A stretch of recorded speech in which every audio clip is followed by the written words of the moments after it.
out. To the end zone. It's Robinson for the touchdown.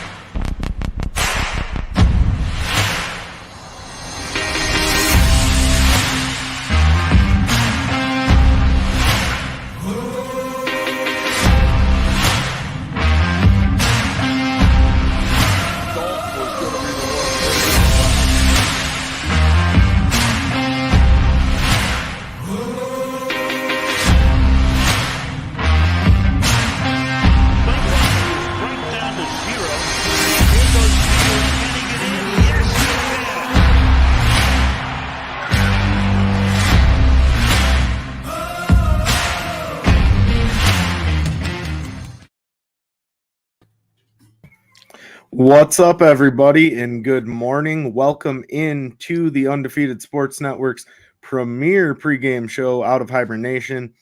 I am Tarbill. As always, with me to my left is my guy, Angelo Ace Camacho.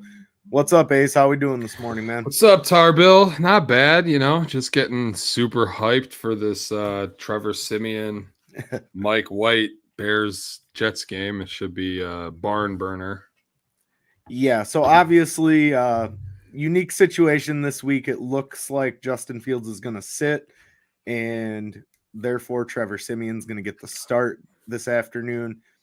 Obviously, Mike White starting for the Jets because Zach Willson can't take any accountability. So, should be an interesting game. I think it's going to be, I don't want to say it's going to be a defensive battle because our defense can't battle. But if you're looking for any, the Jets defense is going to shut Trevor Siemian down, and it's going to be a blowout. It's not going to be close. It's not going to be good, but this is one of those get right games for both more. defenses.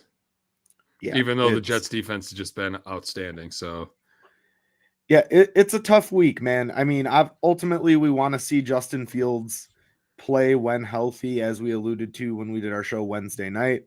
However, sounds like they said he was going to be a game time decision. Yeah, so I was listening to ESPN 1000. They said he had come out and thrown like 4 passes, and then they took him right back into the tunnel. So odds are he's not starting today. Surprise, he runs out with 7 shots in his arm and he's good to go. No. Yeah, I mean, that would be wild. That would definitely screw this whole show up. Ultimately, man, I mean, it's frustrating for Bears fans because Justin Fields is the one bright spot that this team's really had as of late, especially now Khalil Herbert's on the IR.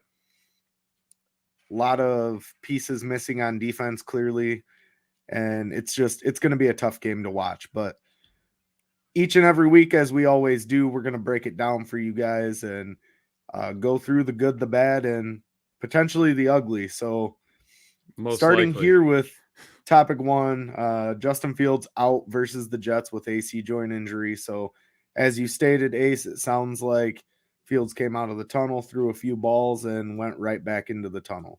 Yep. Our guy Brent in the chat here saying you guys jinxed it.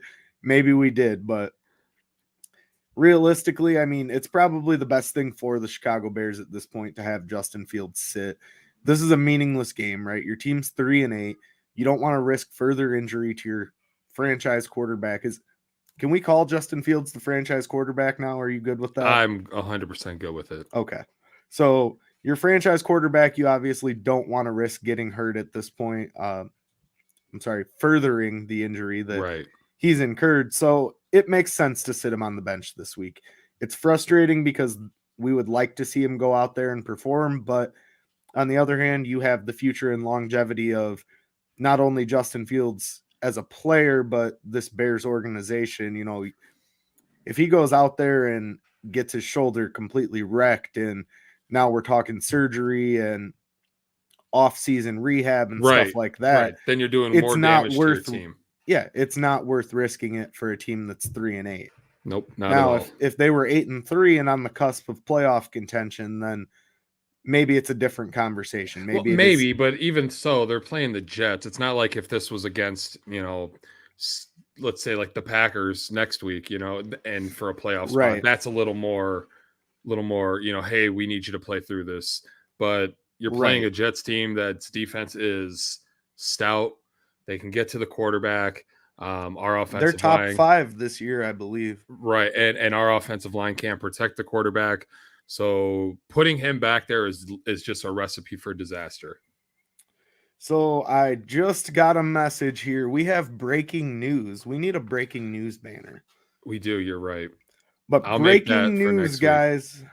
Trevor Siemian has suffered an injury in pregame warmups. Nathan Peterman is now set to start for the Chicago Bears. What? Oh, well, I don't have. So, okay, well, I don't have a banner for that. We were going to Talk about Trevor Trevor. Obviously, Siemian. that's some breaking news. So but Nathan anyways, Peterman to get the start, guys. We'll talk more about the Justin Fields right now than anything, I guess, at this point.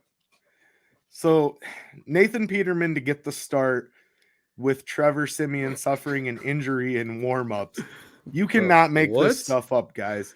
So Nathan Peterman, for those of you that don't remember, he had a very lackluster career with the Oakland Raiders at the time.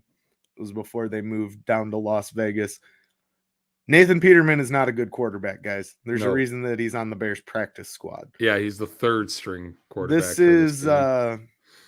This just went from bad to worse while we're live on the air. I mean, you can't make this up, guys. In the pregame, in the pre-show, I was telling you, like, I don't even know, to be honest, if I'm going to sit through the game when it was Mike White and Trevor Siemian. Now it's Nathan Peterman. I might use this Sunday as a go out and do something kind of Sunday. I'm not going to feel bad about leaving the game 3 minutes before halftime to start grilling ribeyes. I'll tell you that. No, definitely not today.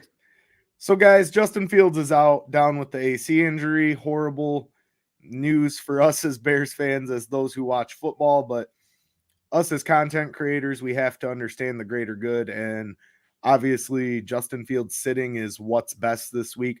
I really do hope that he comes back next week against the Green Bay Packers, just because I would like to see the Bears beat the Packers, for the simple fact that it's the Bears-Packers rivalry, and Aaron Rodgers has, quote-unquote, owned us over the last 10-plus seasons. So we were going to go into Trevor Siemian as our next Bear. So just cross off Trevor Siemian and pretend that picture of him down here is Nathan Peterman. Just pretend. So we're all old enough to use our imaginations.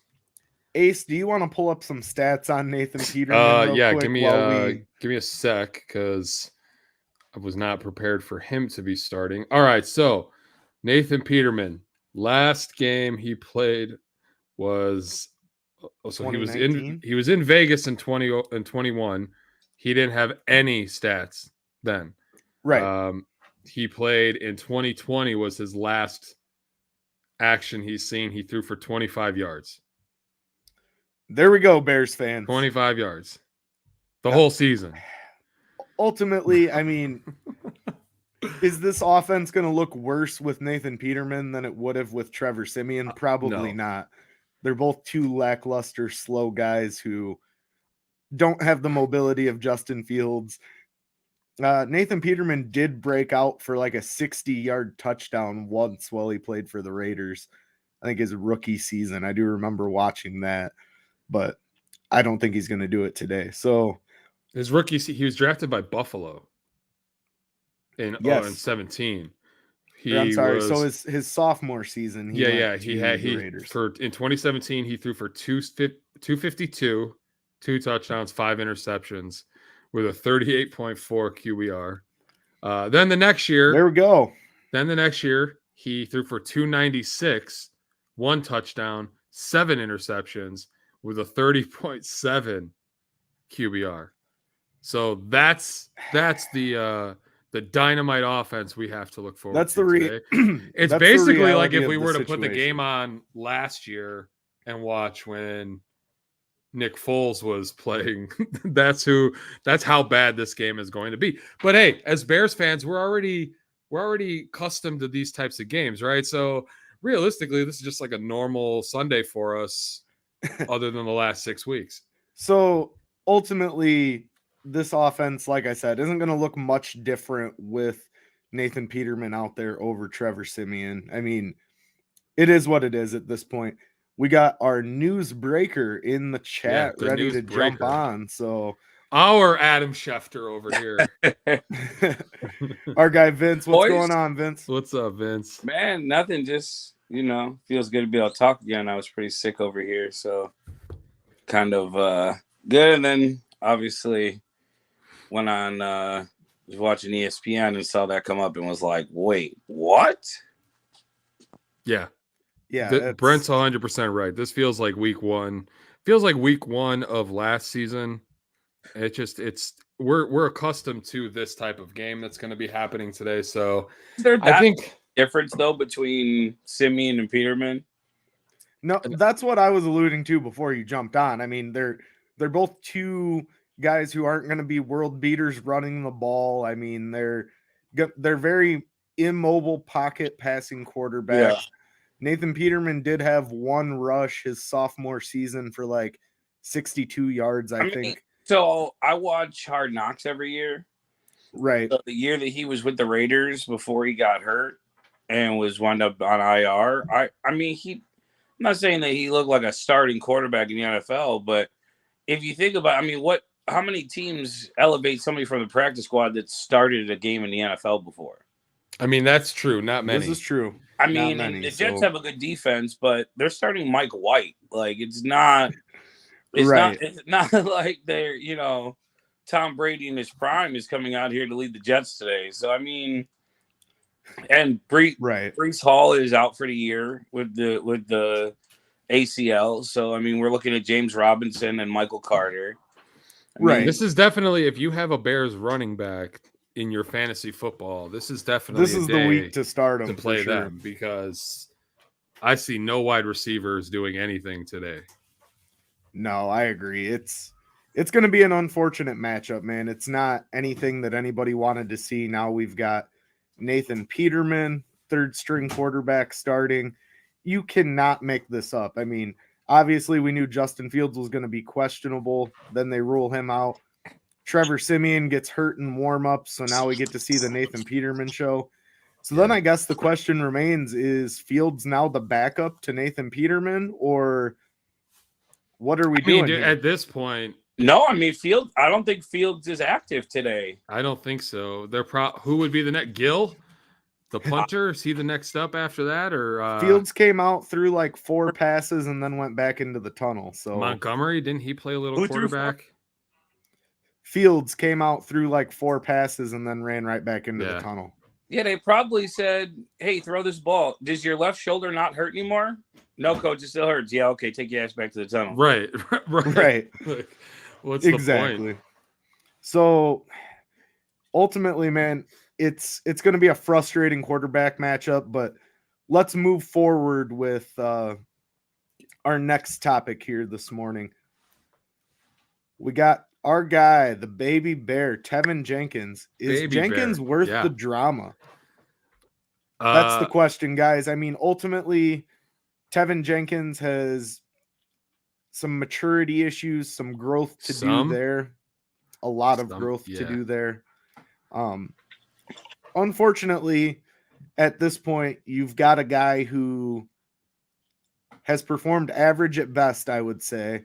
And he's got an attitude. He's got issues in the locker room. He just is acting like a man child. This is a guy who's making, I don't know what his deal is, but he's making millions of dollars in the NFL.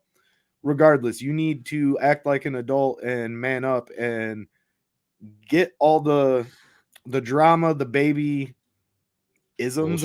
That's not even a word. The baby isms. Just overall, the way that he's acted.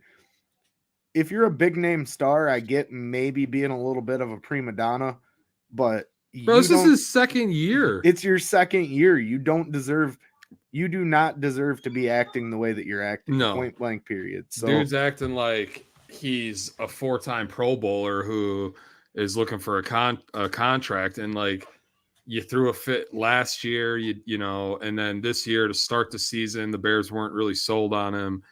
Right. And now you're sitting with a guy who supposedly was cleared to play last week, and told them, well, yeah, I could play, but I'd rather not play. So I don't know. To me, that's a bad locker room guy. I understand, he fills a need for your offensive line, but Right. realistically, that the offensive line has been playing poor with or without him. And I really feel like this team's going to be going in a completely different direction next offseason to retool this offensive line. And I really would not be surprised if after all this, he was not on the team. So with that being said, I mean, it's interesting because this is a guy who everyone thought, oh, he's falling in the draft. We don't understand why he's available where he was at. And maybe some teams saw the immaturity issues as a red flag, and that's why he fell to where the Bears drafted him. What's your thoughts on this, Vince?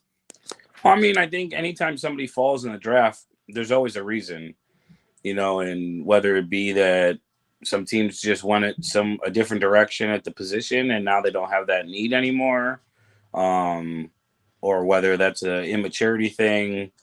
I think this team as a whole, it just doesn't have a whole lot of guys who know how to be professionals. Right. You had Robert Quinn, you had Khalil Mack. So I get it. I think they justify the locker room based off of, well, yeah, but we made those moves to set us up for the future. I guess I kind of question, because everything we've heard out of that building is that Cody Whitehair is the professional of professionals. Oh, absolutely. He is a great leader, this and that. Where is he in this whole situation? Sometimes you like to see somebody in that position just kind of grab this kid and be like, hey, look, you have all the talent in the world to be great. Don't be the reason you're not great. Don't be what stands in between you and being great. Don't let that be yourself. And for all we know, maybe he has reached out to, Tevin and tried to work with him, and it just isn't one of those things that is really what Tevin Jenkins is looking to do right now. But I agree with Ace. I think we're going to see this offensive line go wholesalely different going into next year. And, if they feel like he's not who they were hoping he was, and he's not what they want out of that position, he's proven at least that he can play at a high level. So I think, you can move him for a decent draft pick. So I wouldn't be completely shocked if I saw that happen this offseason. My thought is, he had a problem with the new regime when it came in. He felt that he didn't have to prove anything to anybody, that he should just be the automatic go-to starter. And I understand that to an extent because you were an early round pick, but at the same time, man, these guys owe you nothing. This new regime it's the same thing. All these people talking about, well, are these guys sold on Fields and blah, blah, blah, which is a stupid narrative in itself. But I hate that narrative. Right. Honestly. Me too. He's not their guy. But realistically, when you're acting the way that Tevin Jenkins is acting throughout, last year and then this season, those are kind of behaviors that even if they were sold on him or they were on the fence, I would be more inclined to be like, you know what? This drama is not drama that we need on this team right now. We appreciate what you've done for us, but I think it's time for you to go. Yeah. And, as Vince alluded to, it's not like you couldn't get a decent haul for him, even if you just get a compensating pick. Right. At that point, if it's time to move on, it's time to move on. Looking forward, guys. So the Jets benched Zach Willson for, I would say, just being arrogant and full of himself, really. Obviously, we call those D-bags. He came out in the post-game presser last week and said, "Whoops." He took no responsibility for the offense only scoring 3 points. He said he didn't feel like he let his defense down. Just horrible look for a guy who should be a leader of men in the locker room, right? You see, last week Justin Fields came out and apologized to the defense after the game, saying that the offense needs to be better, that he needs to do more, and he takes responsibility for the loss. And a couple of the guys on the defense stopped him mid-conversation basically and said, this is a team effort. It's all three phases. Ultimately, it's not just you. We need to be better as a team collectively. But I think that really speaks to the character of Justin Fields and the leader that he's becoming in the locker room, his ability to shoulder that load and just want to accept responsibility. Whereas Zach Willson here scores 3 points on offense, is noodle arm and balls out there. And then they ask him if he feels like he let his defense down, and he says no. The thing about Zach Wilson, scored 3 man, points. Right. I read that the offense only averaged like 2.5 inches per, like, after everything was said and done. 2.5 inches per inches, carry. Yeah. Per possession, whatever. For whatever. That's wild. I feel like Zach Wilson, man, he's kind of that arrogant douchebag that you go to school with who's like, oh, yeah, I have a rich family. I have everything that I ever wanted. I don't really have any hurdles to jump over in my life. Everything's kind of just given to me, coasting, through college, got the good looks, slaying people's moms or mom's friends. Same thing, really. But at the end of the day, man, like, you've seen this kid when anything was thrown in his way in terms of a hurdle to jump over, he's really crumbled in the moment. And it's not a good look for a professional quarterback. It's really not. I think it's crazy, these athletes nowadays who come out and put their foot in their mouths like him. Like, even if you don't mean it, why in the world would you come out and say that you didn't let your defense down? Right. All you had to say was, you know what? We played really poorly. We owe it to the defense to play better. Boom. That's it. Nothing. Right. Then all this has is avoided. No one trained this kid his entire life how to speak to the press? I mean, he's been a top quarterback recruit since high school. You would think that, going through that, you've spoken to the media enough to know what you do and do not say. And obviously, you do not say that. I'm surprised somebody didn't ask him if he was hunting MILFs, but. No, that's Kyler Murray's the hunter. He plays on Call of Duty, and that's why he hasn't played a game yet. I just want to remind everybody on Facebook that if you guys are looking to join the chat, jump over to our YouTube page. We'll be able to throw your comments up. Facebook is kind of goofy sometimes when it comes to allowing people's comments to come through for us. Like, I'm reading them on the Facebook posts, but we can pop them up on the screen, like that. Jump over to our YouTube page. Yes, sir. Thank you for that. No, moving forward, the Jets flying high. The Jets defense is for real. They are top 5 in the league this season. Sauce Gardner's obviously the best defensive player in football right now by a long shot. It's not even close. Kid's an absolute freak animal. Yeah, he's a monster. So what is this Jets defense going to do to the Chicago Bears today? The offensive line's not going to hold up, right? We know that the offensive line has been mediocre at best all season thus far, and now that's very polite of you. Yes. Now you're going against a team who ultimately is probably going to have double-digit sacks today, I would say, with Nathan Peterman back there. Yeah. Unless they just don't let him throw. There's no rushability in Nathan Peterman. I mean, he is nowhere near. Justin Fields is a freak athlete, man. That kid is phenomenal with his legs. He can throw the deep ball. I don't care about him getting 300 yards if he's getting 4 touchdowns a game. By the way, let me state that again, because I just feel like the broken narrative here at this point is we still haven't seen Justin Fields throw for 300 yards. If he's scoring 4 touchdowns a week, right? Who cares what the ratio is, how it's mixed? We talked about this last week. Right, because 30 plus points is enough to win games in the NFL if your defense can stop a cold. Right. Like, ultimately what we have going here now is a completely flipped script. The offense is able to produce points. The defense can't stop a cold, which we talked a little bit last week on. Now it's not going to be that way today. Going back to the Jets defense, as incredible as they are, it's going to be tough, man. This Bears offense is not going to look good against this Jets defense. I can promise you that. And it's going to be a tough day for us as Bears fans, man. Honestly.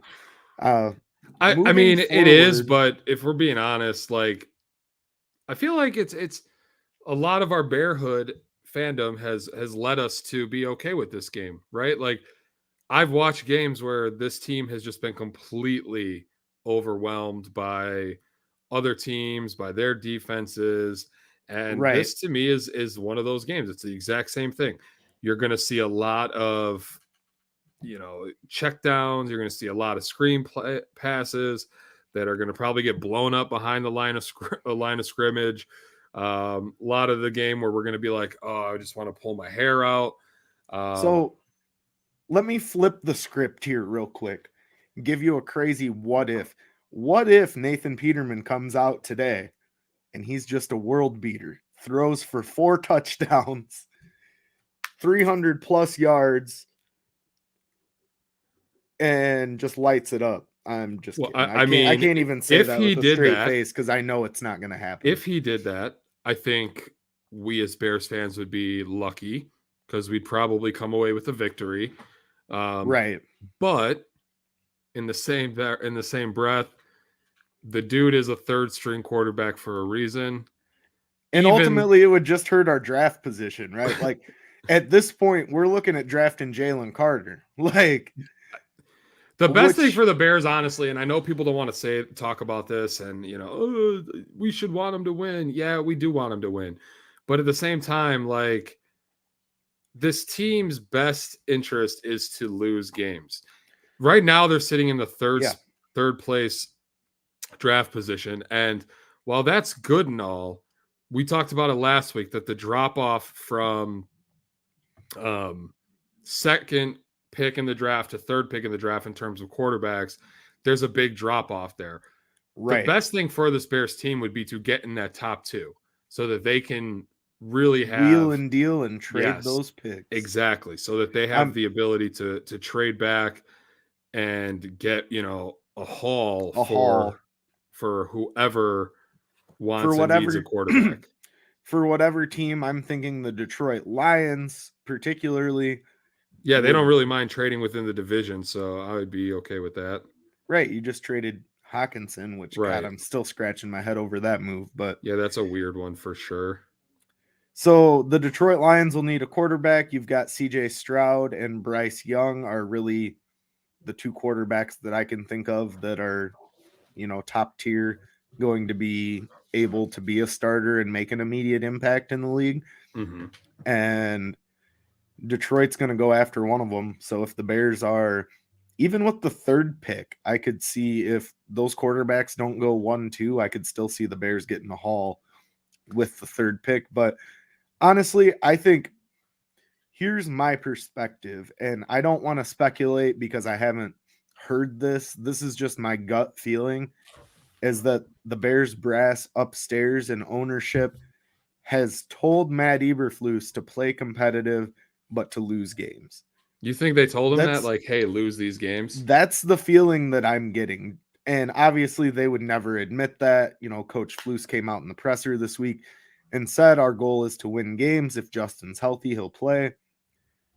I don't think that's the case. I think they know what this team is and exactly what we said at the beginning of the season and even in the off season before this year started.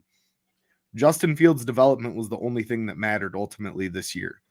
And we've seen him blossom into that starting caliber quarterback, that franchise quarterback that the Bears are going to have here for the next 10 plus seasons, hopefully. So, you finally gotten the quarterback position right, something that we've just been throwing darts at the board for so long as Chicago Bears fans. You always see the graphic when the Bears play the Packers that in 22 seasons, the Packers have had 2 quarterbacks, Brett Favre and Aaron Rodgers, and the Bears have had like 24 or something crazy like that. Yeah. So, it's one of those things we finally have conquered the position, whereas for the longest time we struggled so much to have consistent quarterback play. I think ultimately the brass said, let Justin go out there and cook. If we lose these games, it only helps our position for next year. Go out there and lose some games. I mean, why not, right? It's still exciting and competitive football for us as Bears fans to watch Justin Fields score 30 points, even if the team loses. I'm much more excited and more inclined to like seeing that than I am to watch a 3-7 defensive battle that just has you yawning. I don't like defensive battles. I've said that a million times here, but I mean, I don't mind them if there's some scoring, but like 0-3 at halftime that's exactly what I feel this game is going to be. Yes, and it's not going to be because of it's definitely not going to be because the Bears are elite. It's going to be because both the quarterbacks at play are subpar at best. Yep. So moving into our bare bones.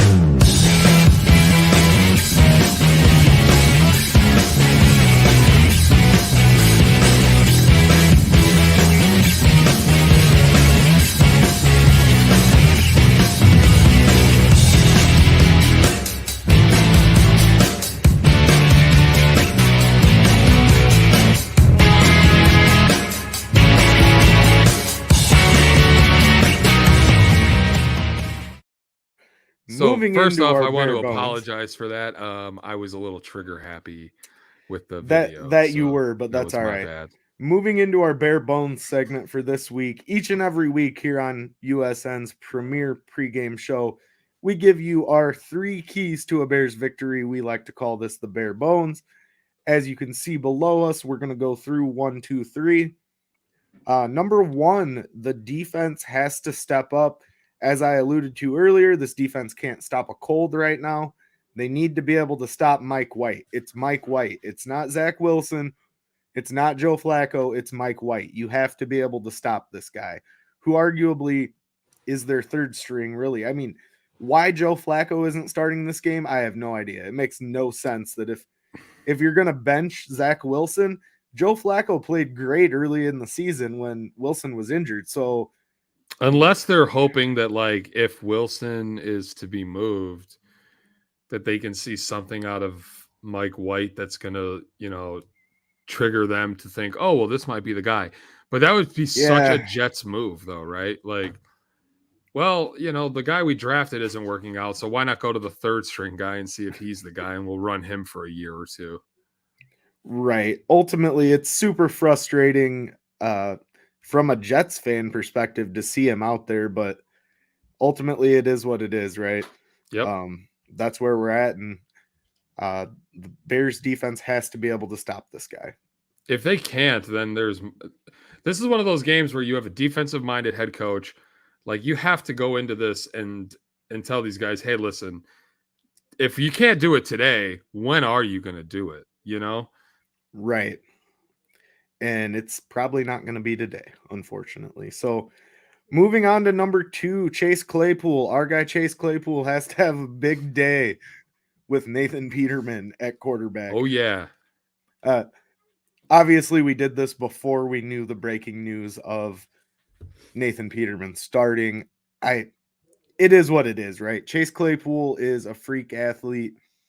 I think as long as we see him catch a couple passes today and get some yards after the catch, that's a good game for Claypool, all things considered. And it is what it is. As I said, I can't emphasize that enough. You've got Nathan Peterman going. It's not a good look for the Chicago Bears offense, but that's where we are, right? You have to adapt and overcome to the situation that you have at your helm. And unfortunately today, the situation is Nathan Peterman being the starting quarterback for our Chicago Bears. Can you hear me, Charbel? I can hear you. Okay, cool. My camera froze, so I'm still here. It's just my camera froze. Okay. Something that I never thought I would have to say as a Bears fan, Nathan Peterman starting for the Bears. So Chase Claypool, hopefully he has a good day. Maybe he can capitalize. I feel like this team's going to be screen heavy today. They'll probably run that elusive tight end sweep that I hate. A bunch of gadget plays. I feel like maybe we'll see a running back throw. Maybe David Montgomery will throw a touchdown pass to Nathan Peterman. Maybe Cole Kmet will throw a touchdown pass to Nathan Peterman. Who Yeah. knows? I feel like there's definitely going to be some trickery involved in this game. Hopefully Chase Claypool can get over 50 yards today and at least show us that he's trending in the right direction as a Bears receiver. Yeah, it's really disheartening. And I lost my guy Ace. So moving forward, guys, looking at the running backs, obviously Khalil Herbert on IR, not active. So then that puts Ebner in more of a secondary role behind David Montgomery. This offense is going to be very run heavy today. This team is going to try to pound the ball in the ground and eat time off the clock. They have to. I mean, you have Nathan Peterman again at quarterback, not to beat the dead horse, but this guy is not going to go out and be a world beater. So this team is going to do everything they can on the ground. Hopefully Ebner with increased reps given the situation shows us his worth. David Montgomery is not going to be here next year, guys. He is going to be on another team. The Bears are not going to pay him the money that he wants. And ultimately, in my opinion, you don't pay running backs top tier money. So therefore, you're going to be going to Khalil Herbert and Ebner as your two, and you need to see what you have in this kid. Or do you need to draft another running back? I mean, Khalil Herbert was a late pick, and he's been excellent up until his injury. So I would look for the Bears to see if they can utilize that same late round pick talent in Ebner and see what we get out of him today. It's going to be a tough game, guys. Us as Bears fans, we allude to it so often. We're used to seeing poor quarterback play. We finally get away from it. And all of a sudden, here we are. We're in a Nathan Peterman situation. And it's frustrating as a Bears fan, but it's something that we've been accustomed to more often than not. So it is what it is, guys. Let's go out today, enjoy the game as much as possible, and see what'll happen. I mean, I don't think Nathan Peterman's going to come out and play at a high level. Are you like trying to mock me? I kind of understand. Jay Cutler was a better quarterback than Nathan Peterman. I would even go as far as saying Rex Grossman was a better quarterback than Nathan Peterman is going to be today for our Chicago Bears. With that being said, guys, we appreciate each and every one of you joining us here. Again, we are live every Sunday morning to break down all things Chicago Bears related right here on the Undefeated Sports Network. Thank you for joining us. If you are not already subscribed, please be sure to go like, follow, and subscribe on all major social platforms. We are on Facebook, Twitter, Twitch, and YouTube. If you join the YouTube, hit that bell. It helps us with the metrics. It'll help you know when we go live, and ultimately you'll be able to comment live in the stream if you join us on YouTube over Facebook. So we do appreciate each and every one of you as always. Thanks for joining us. Have a good day. Bear down.